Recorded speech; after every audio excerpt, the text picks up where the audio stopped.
Tonight on KGW News, an attempted murder over a peacock? None of this is worth being shot about or shooting someone. Plus, the new Washington law that'll make it impossible for some drivers to go over the speed limit. Then, a fishing community in mourning after a boat capsizes off the coast with its captain still inside. If you know John, then you absolutely adore him. And if you're still undecided on whether to vote yes for the Portland school bond, I understand it's a lot of money. It's a big ask. how a last-minute move from the board has changed some minds.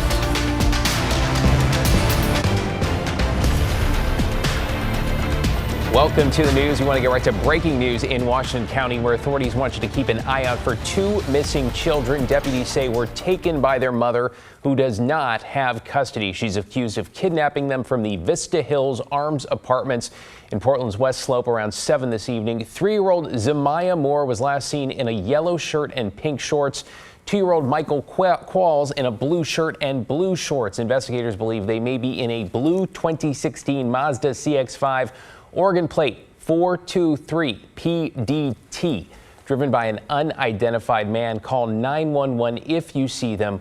We'll update you, of course, if we learn more.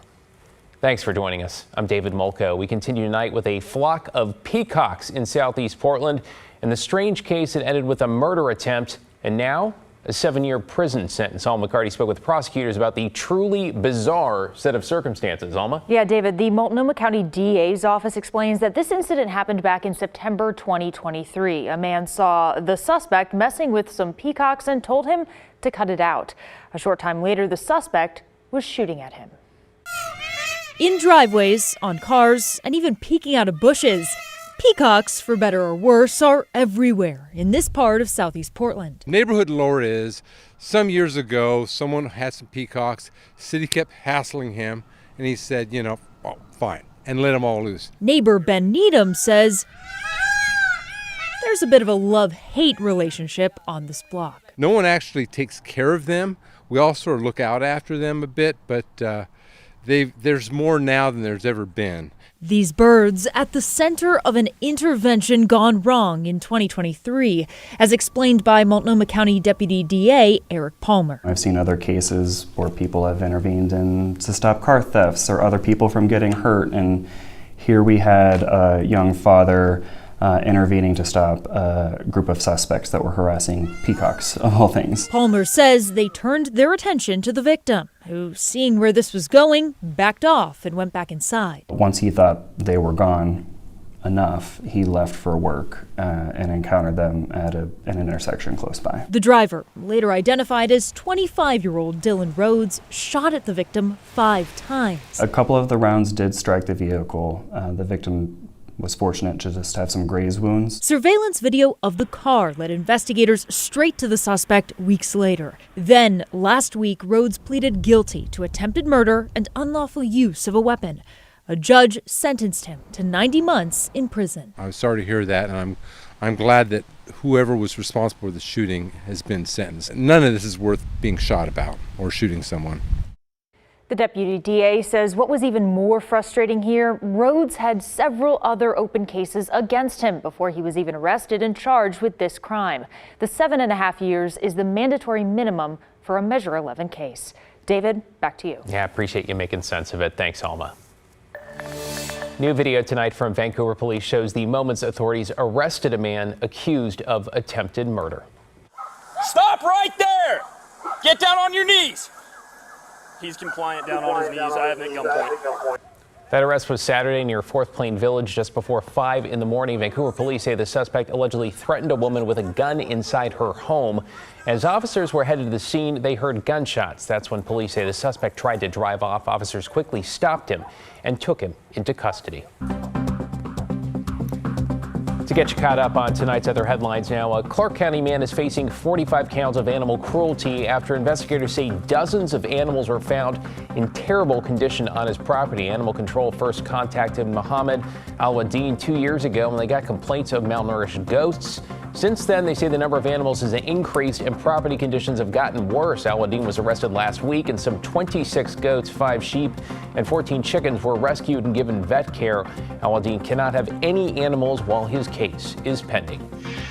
A school bus driver from Lincoln City appeared in court today on child sex crime charges, and authorities believe there may be more victims. 21-year-old Josiah LaFrenz was arrested Friday after police received a report alleging inappropriate communications with a Taft High School student. He's been charged with luring a minor and online sex corruption of a child. Lincoln City police are asking anyone with information to give them a call.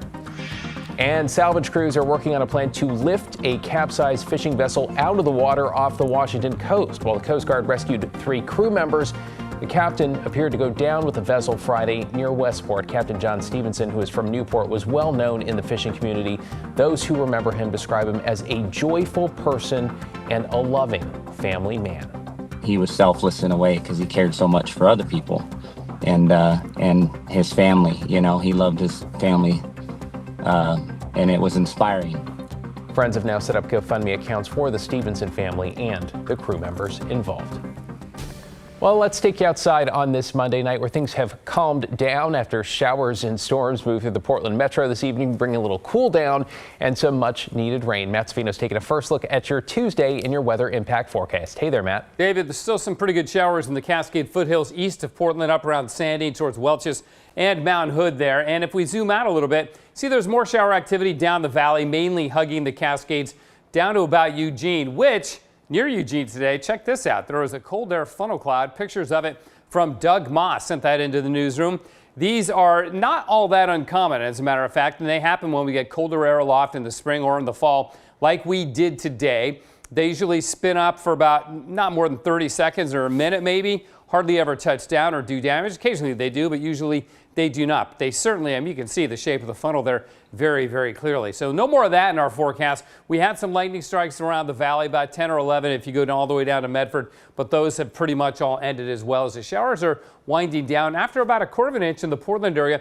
More than that in Bend and Eugene now, up to and just over 1/2 inch there. Meanwhile, up on Mount Hood, here's Timberline for you. Yes, that is snow in the air, and there's about 2 inches of new snow on the ground from today. It's still holding at 32 degrees there. Now, we won't be that cold tomorrow morning, but it will be a little bit chilly. Let's check out our May weather so far.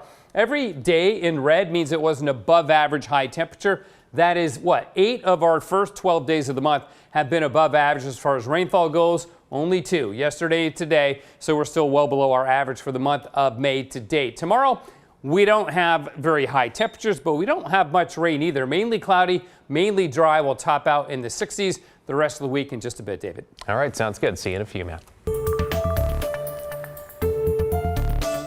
Oregon lawmakers heard from the public today on a new gun control bill and its amendments. Senate Bill 243 was originally set to establish a 72-hour waiting period for all gun purchases, but an amendment removes that. It also bans rapid-fire devices like bump stocks and would allow local governments to prohibit firearms in public buildings. Supporters argue these steps could reduce gun violence and suicides, while those who want the bill amended believe it restricts their right to bear arms. Concealed handgun license holders are the most responsible gun owners. We've done background checks. We've done the meeting with the sheriff. We've taken all the steps to be the most responsible gun owners we can be. So to further restrict us just puts an unnecessary burden on our rights. For many years, I understand and respect the Second Amendment. However, with rights come responsibilities. I believe Oregonians have a shared interest in wanting to keep the communities and families safe. Senate Rules Committee is expected to review the bill in a work session on Wednesday and could forward it to the full Senate. New tonight, Election Day in Oregon is 1 week from tomorrow, with questions and perhaps some new clarity over a massive $1.8 billion bond measure for the state's biggest school district. Catherine Cook has that update.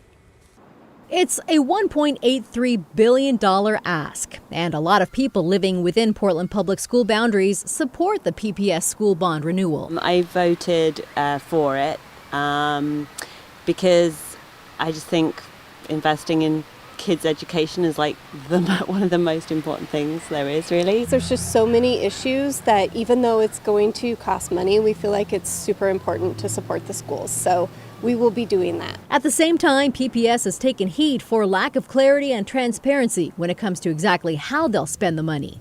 There is a general breakdown, with the largest chunk, $1.15 billion, going to rebuild and modernize 3 high schools, Cleveland, Ida B. Wells, and Jefferson. But critics argue building large schools amid declining enrollment doesn't make sense.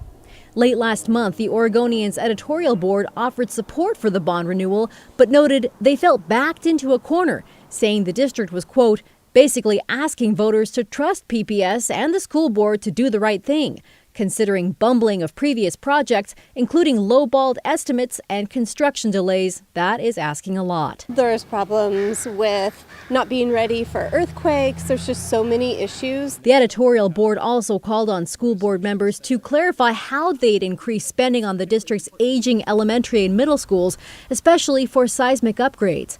And the district listened. Resolution 7109, the urgent need for seismic retrofitting of high-risk school buildings. Last week, the school board passed a bond resolution allocating an additional $100 million toward a reserve fund for seismic retrofits. Because I think it's a concern for all of our buildings in Portland. And with that greater clarity from PPS, the Oregonian's editorial board just changed their support for the bond measure to a strong yes. We did put things in place for accountability and for transparency. Parents appreciate that too. I think transparency has been an issue in the past, and I think it's really important if you want community buy-in to be really transparent with that, or it's going to be hard to pass. If voters pass the school bond renewal, the tax rate would continue to be around $2.50 per $1,000 of assessed value.